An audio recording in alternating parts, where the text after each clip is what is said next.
Welcome to Mr. Biz Radio, biz talk for biz owners.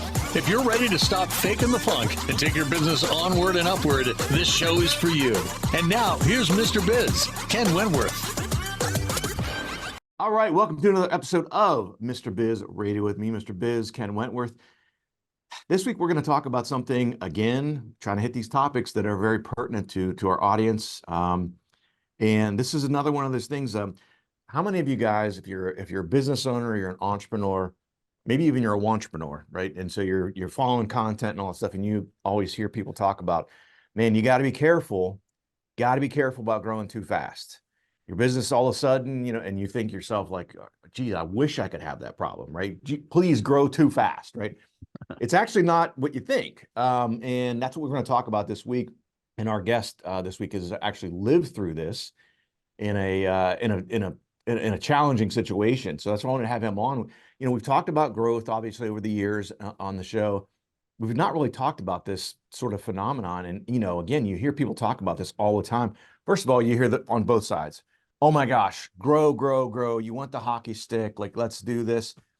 And then you also hear some people who, like our guest this week, Andrew, have been through it and say, oh, pump the brakes here a little bit, cowboy. Like, this is not all it's cracked up to be. You got to make sure you have everything in place that you can handle that growth, because, and I've talked about this maybe a couple of times on the show of instances where businesses have gotten that hockey stick growth, and then all of a sudden, maybe it's a brick and mortar and you see a line around the door, and then 3 months later you see a closed sign.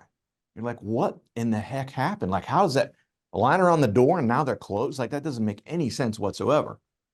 But we're going to make it make sense for you. So our guest this week is Mr. Andrew Winkler. He began his career as a mathematics professor, a fellow numbers nerd like myself, at Stanford and Columbia. He and his now ex-wife started a business creating pet products and experienced explosive exponential growth, which taught him to know exactly how fast is too fast for a business to grow. He has started several other businesses. His latest venture, Winkler Transform, is creating a way to sustainably pull carbon from the air and make it useful. Andrew, welcome to Mr. Biz Radio. Thank you. It's great to be here. Appreciate your having me. Yeah. So look, fellow numbers nerd, first of all, let's get that out of the way. I'm sure you're much better with numbers than myself, being a mathematics professor. But I'm a numbers driven guy. I drive my family crazy with it. But it's funny, my oldest daughter just sent me a little video reel or whatever the other day, and she said, oh my gosh, Dad, this is you. And it was, of all things, but this is exactly how I work, and I'm guessing you do too as well, Andrew.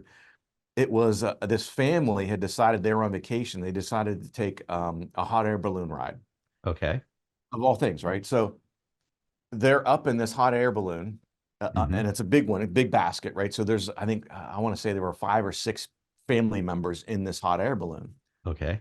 And the daughter or son, I can't remember, is videoing, like, oh my gosh, as they're taking up off the ground, and she's videoing around, and there's other hot air balloons. This must be a company that does multiple rides, everything.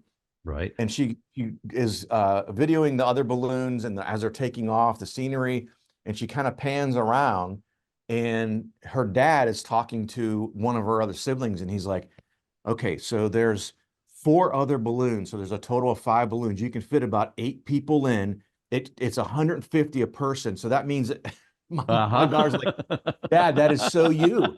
You can run how many of these a day? You're up here for an hour. So you can, you get a half hour in between, how much revenue can you make in a day? Wonder what their costs are. And she's like, Dad, I saw this and I'm like, oh my gosh, this is so you. So does your mind work that way as well, Andrew? To a degree, except that I tend to be more focused on patterns than on numbers. Okay. That's fair. Maybe, so good, I can learn from you. Maybe I can be not as numbers focused, because again, just like we're talking about, you could have too much of a good thing with growth.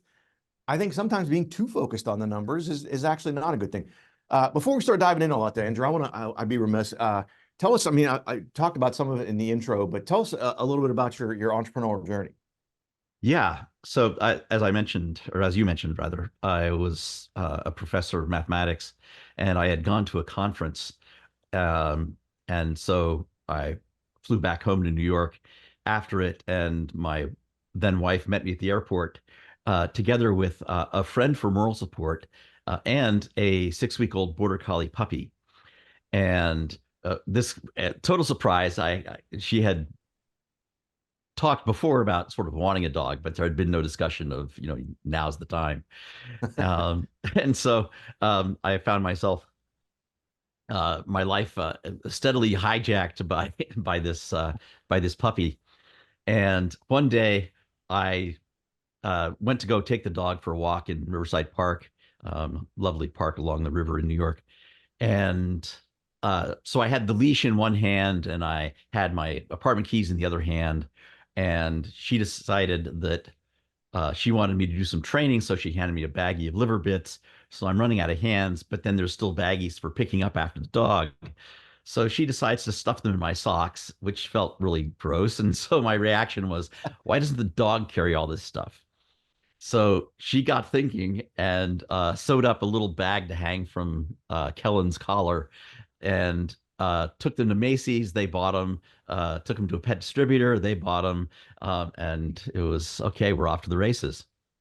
So that was kind of how I got involved in making pet products. So from there, did you end up creating additional products, or was that the main source of the business? That was the first one. And that actually sort of hit a rock because it got classified as luggage, which is subject to really bad tariffs. And even worse, most people don't even know about that this exists, but there's also a thing called a visa. And the visas are limited and are quite expensive. And so it turned out to not really be economically viable because of that. And of course, we were deep into it before we found out of any of this. And but in the meantime, she'd come up with some other product ideas. Her background was design. And so it turned out that bomber jackets for dogs was one of the big products that really kind of moved things along. Interesting. And so that's one of those things too, is I'm sad you went through that experience, but I'm glad you brought it up, because who the heck would think that something that hangs around your dog's collar would be considered luggage, right? As an entrepreneur, you get this idea and you go, oh my gosh, let's go gangbusters. And then you get, down the runway here and you're like, wait a minute, luggage? And good luck trying to fight that, right? Yeah, no, it was hopeless. And we had made the mistake of mentioning that you could also wear it on your belt yourself. And that sealed our fate in terms of the classification. So you're like, do over. Let's go back. Yeah, right. Let's go back and take off the belt part. But again, it's another entrepreneurial lesson for those watching, listening, is, you really have to, there's something to speed and execution, right? To getting something to market. But you also have to make sure as you're doing that you're really trying to cross the T's, dot the I's, because until you mentioned that, I would have never thought about that. I've got a good bit of business experience. I've dealt with a lot of different types of business. I would have never even considered that. That sounds crazy to me. Yeah. It certainly felt crazy at the time. Yeah, I can even only imagine. Again, talking with Andrew Winkler this week. You can find out more actually about his most recent project, again, Winkler Transform, at winklers.us. We'll put that in the show notes as well. We're going to come back after the break, and we're going to talk a little bit more about what Andrew experienced with growing too fast and what that looks like and how we might be able to learn from him. If you would like to reach hundreds of thousands of business owners every week, Mr. Biz Radio can help. Our show airs globally 7 days a week for more than 25 hours across several internet radio stations, plus 20 plus podcast platforms. Also, video exposure on the new exclusive Mr. Biz Network streaming channel, which gets blasted to 100 plus streaming platforms, and the Mr. Biz YouTube channel, and our 350,000 social media followers multiple times every week. Join Mr. Biz Nation as an advertiser by emailing us at info@MrBizSolutions.com. Attention, Mr. Biz Nation. We have an exclusive offer just for you. Get lifetime access to scarcity countdown timers and logic links for only $69. Yes, you heard it right. Only $69. These tools will add urgency to your email campaigns and website pages, helping you increase conversions, sales, and capture more leads. Don't miss this incredible opportunity. Visit getpulsetools.com now and take your business to new heights. Got a question for Mr. Biz you want answered on air? Email it to info@mrbizsolutions.com. Now, once again, here's Mr. Biz. All right, welcome back to the show. Again, talking with Mr. Andrew Winkler this week. And I want to talk a little bit about the concept of growing too fast and what that looks like. Before we do, though, I do want to talk a little bit about your most recent venture, Winkler Transform. So how did that come to fruition? How did you even come up with this idea? What does that all look like, Andrew? Yeah, I have been really kind of hit over the head here in San Francisco over the last few years with what's happening with the climate. It's kind of funny because the world is burning, but San Francisco is actually benefiting from it. We have much better weather much more often now than used to be the case. But it does really bring into focus what's been happening. I have a place up in the Sierras, and where it never snows, except that for the last 3 years, it's been snow dumps repeatedly, like weekend after weekend. We've been seeing all kinds of wildfire activity. So anyway, I sort of despaired that government action was going to solve the problem. And so I started thinking, well, is there something that can be done? Is there something that's scalable? And so I thought if it's going to scale, then it needs to be something that has a value. You need to be able to make the carbon into something that has enough value to sustain and grow the thing.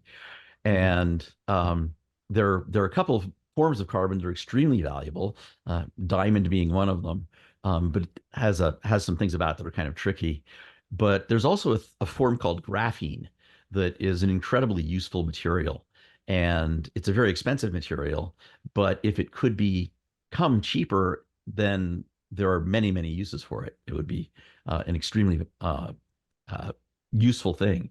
And so I've been mostly focusing on that stage of converting the carbon into graphene.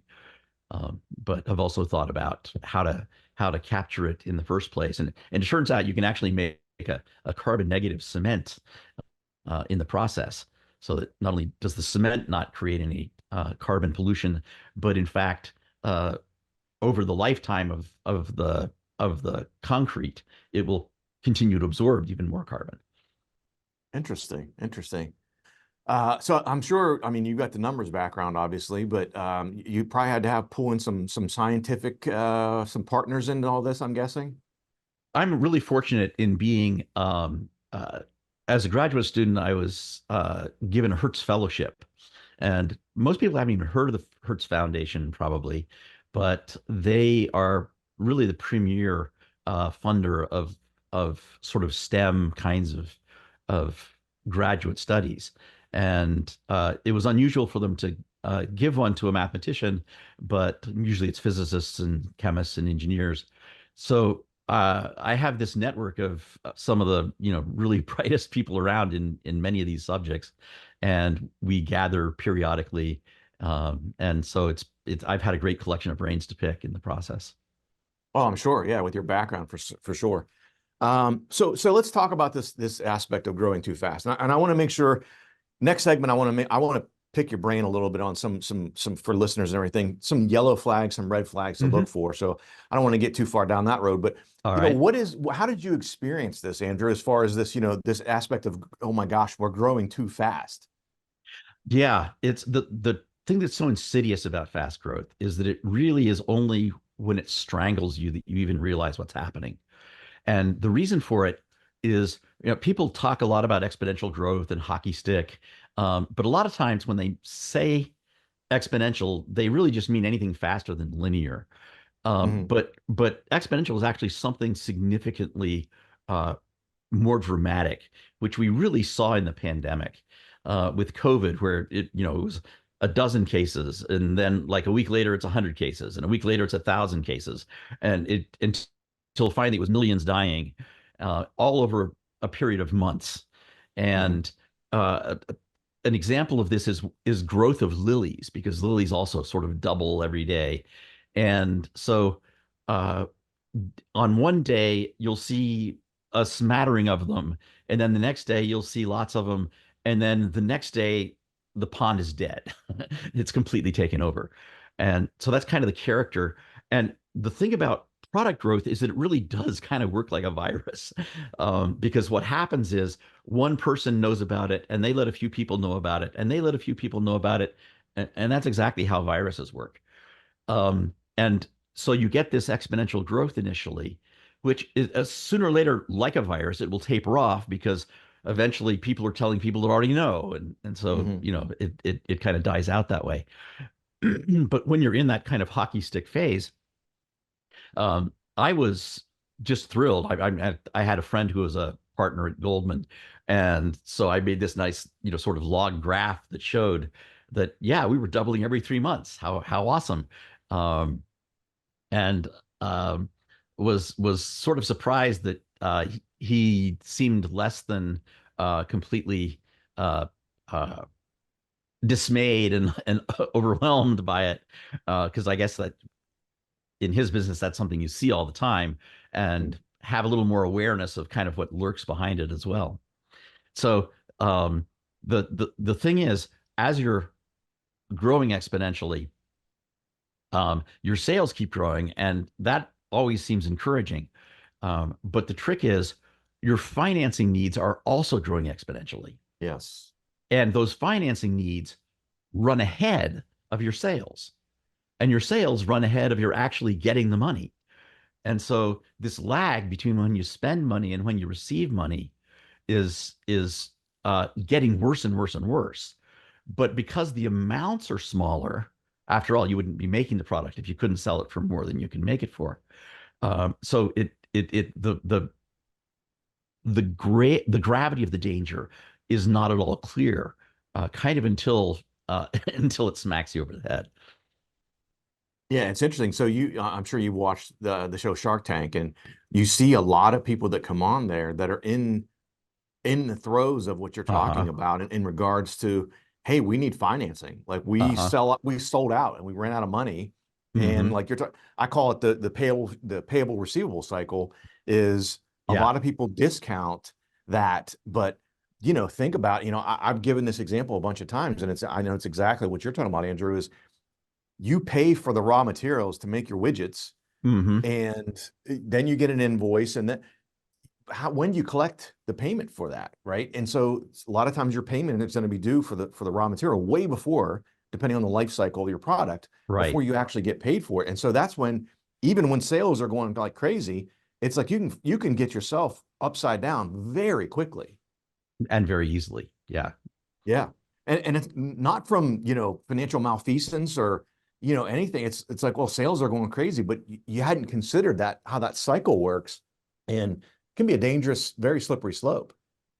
Yeah, for me, I was completely blindsided. I sat down and I was like, what's going wrong? Why is this not happening? So I actually worked out the mathematics. I wrote down a model, a simple model, but one that it turned out had all the important features.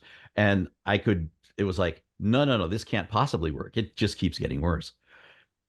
But the nice thing is that at least it showed the levers that are necessary.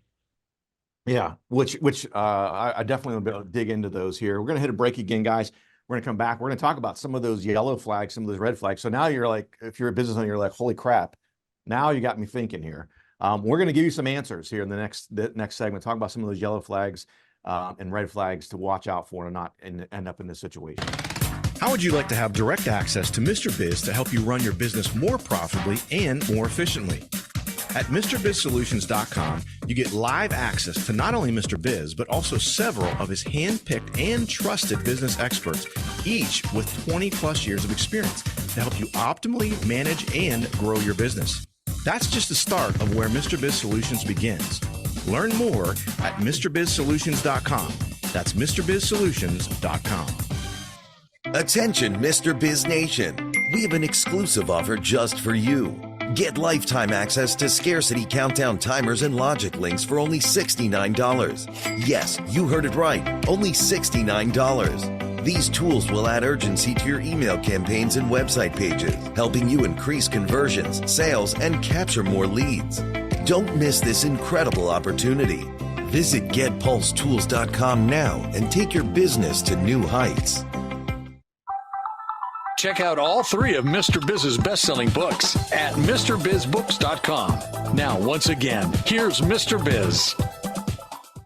All right, guys, welcome back to Mr. Biz Radio this week.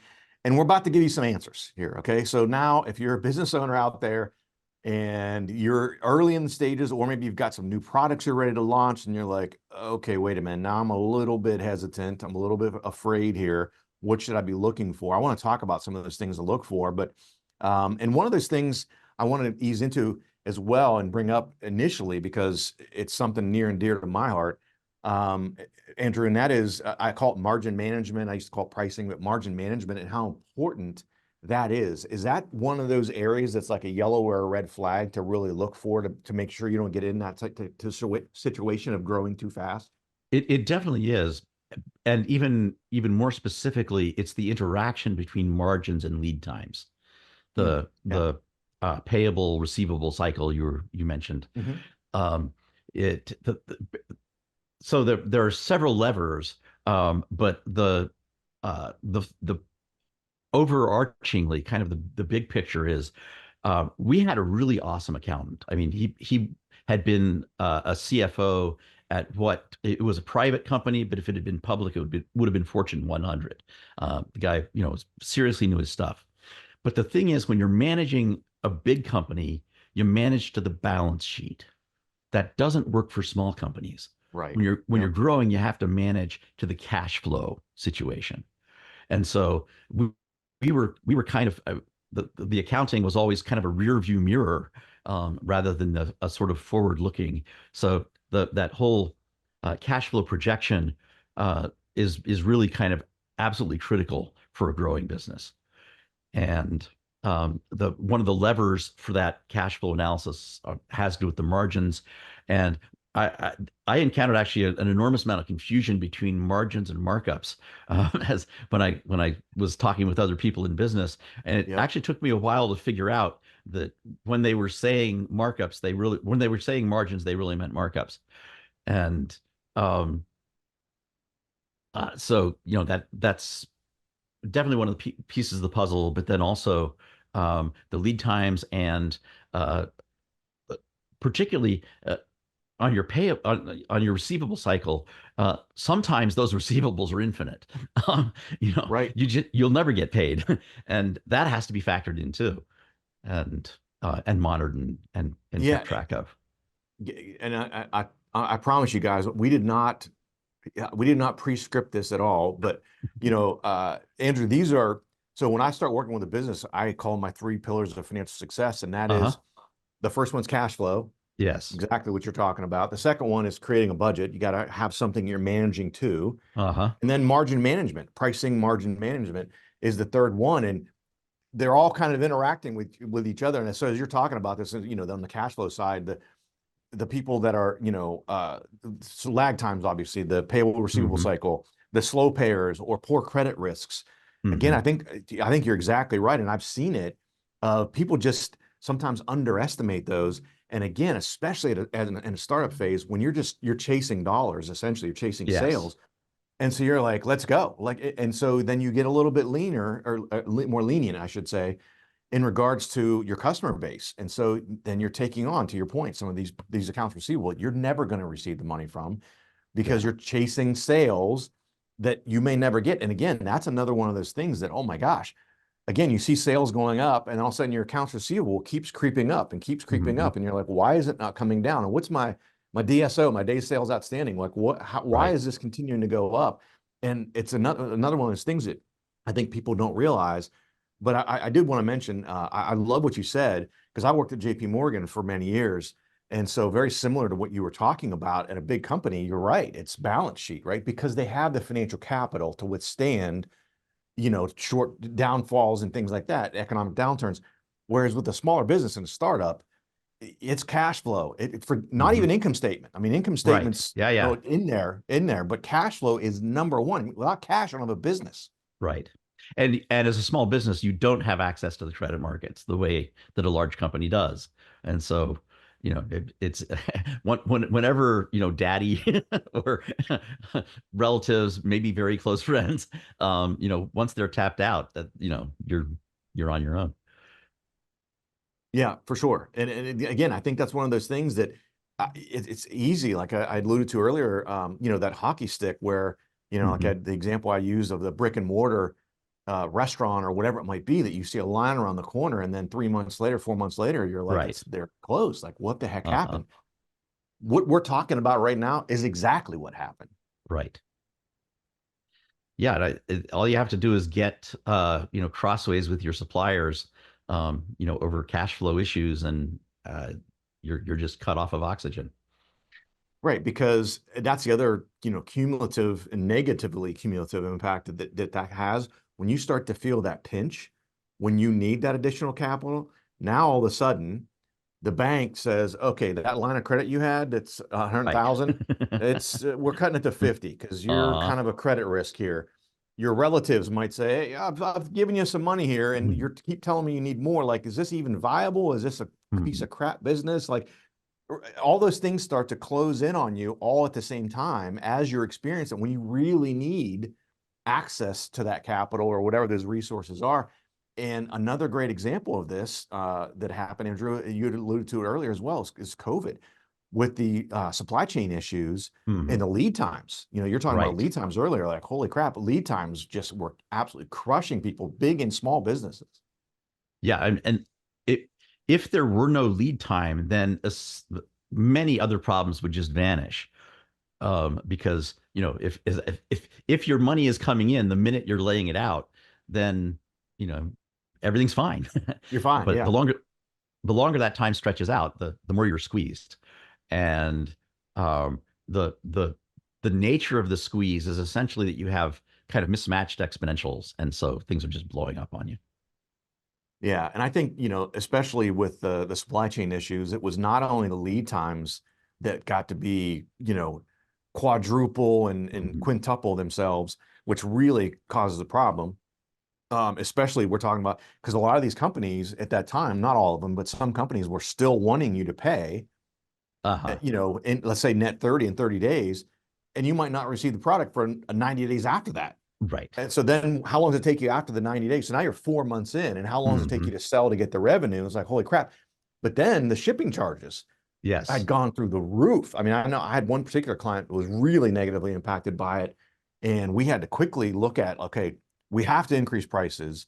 How much can we pass on to not have people go, whoa, because it was exponential, the growth in shipping charges. Because as most people know, you had all these shipping containers that were sitting off the coast in Southern California Hmm. and all that whole scenario. And Yeah. it's like we have to pass this on, but if we pass on the full amount of this, we're gonna lose customers left and right because it was such a big thing. So how do we graduate this in and Hmm. not lose a bunch of customers? Yeah. Now, in the high growth situation, nobody wants to lose customers, but you do have to be more selective about who those customers are. Yes. You can't afford to have the ones that are never going to pay, or the ones that are going to pay slowly. Um, you just don't have that luxury. And I talk about that all the time. Is it's okay sometimes to fire a client or fire a customer, looking at the margins again. If they're a low Hmm. margin customer, and part of the margin calculation needs to be that their paying abilities and or lack thereof. Right. And it's okay sometimes you got to let customers go. Hmm. It seems very counterintuitive to a lot of people. Yeah. No, it's in the throes of the growth. You're sort of desperate for every sale you can get. Um, but it's uh, beware of what you wish for. Yeah, yeah. Well, unprofitable growth is not growth. It's growth that's going to lead you into the toilet. We're out of time here, Andrew. I really appreciate you coming on to a great show. My pleasure. Thank you very much. Yeah, good stuff, guys.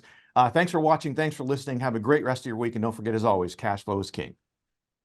To become part of Mr. Biz Nation, follow him on all social media platforms or never miss a show by going to MrBizRadio.com.